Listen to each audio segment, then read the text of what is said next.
Midnight, 1940. The world is bleeding.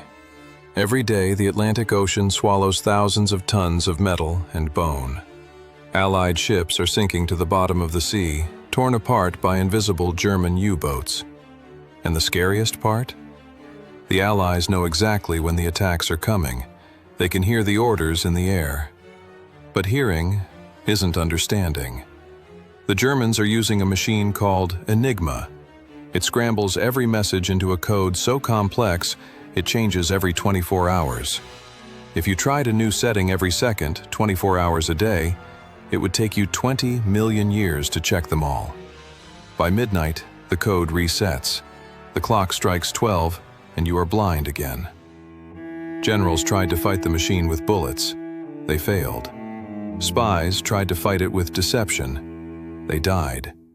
So, they brought in a 27-year-old mathematician who couldn't even tie his own shoelaces correctly. He didn't carry a gun, he carried chalk. And he realized one chilling truth. You can't beat a machine with a human. You have to beat a machine with another machine. Alan Turing was a nightmare to work with. While soldiers were dying in the mud, Turing asked for a fortune to build a massive, useless-looking metal closet. His own commanders tried to fire him. They called him arrogant, a coward. But Turing wasn't fighting the war. He was playing a puzzle. He built a mechanical brain. They called it the Bombe. It didn't think like a human. It thought in pure mathematics. For weeks, the machine spun, dials whirred, and it produced nothing. The military gave him an ultimatum: produce results, or the machine gets scrapped. And then, a flaw. Turing realized the Germans were arrogant. Every morning they ended their weather reports with the exact same 2 words: Heil Hitler. 2 words. That was the crack in the armor. He cracked it. From that room in Bletchley Park, Alan Turing reached across the ocean and put a blindfold on the entire German Navy. Historians estimate his machine shortened the bloodiest war in human history by 2 whole years. He saved 14 million lives. But governments don't reward secrets. They bury them. The war is won. The heroes are given medals. But Alan Turing's work was classified.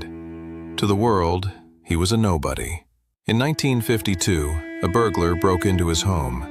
Turing called the police. It was the worst mistake of his life. During the investigation, the police discovered a secret that Turing didn't bother to hide. He was gay. In 1950s Britain, that wasn't just a scandal. It was a criminal offense of gross indecency. The man who saved millions of lives was put on trial. They gave him a choice: go to prison or undergo chemical castration, hormone therapy designed to destroy his mind and body. He chose the treatment so he could keep working on his machines. But the chemicals broke him. His brilliant mind clouded over.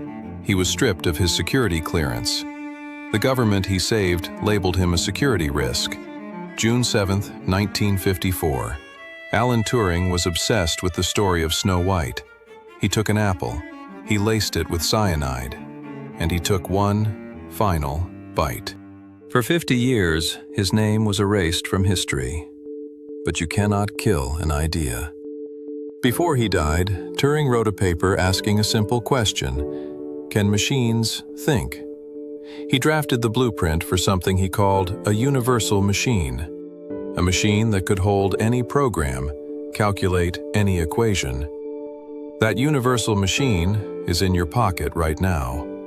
It is on your desk. It is guiding the satellites above your head. Every time you send a text, stream a video, or ask an AI a question, you are speaking the language that Alan Turing invented in a dark, smoky hut in 1940. In 2013, the Queen of England finally granted him a royal pardon, an apology 60 years too late. They destroyed the man, but they now live in the world he created. Next week on Genius Unveiled, the devastating, untold tragedy of Marie Curie. If you are ready to see the terrifying cost of history's greatest discoveries, subscribe right now. Turn on the bell and comment Curie to let me know you're waiting in the dark.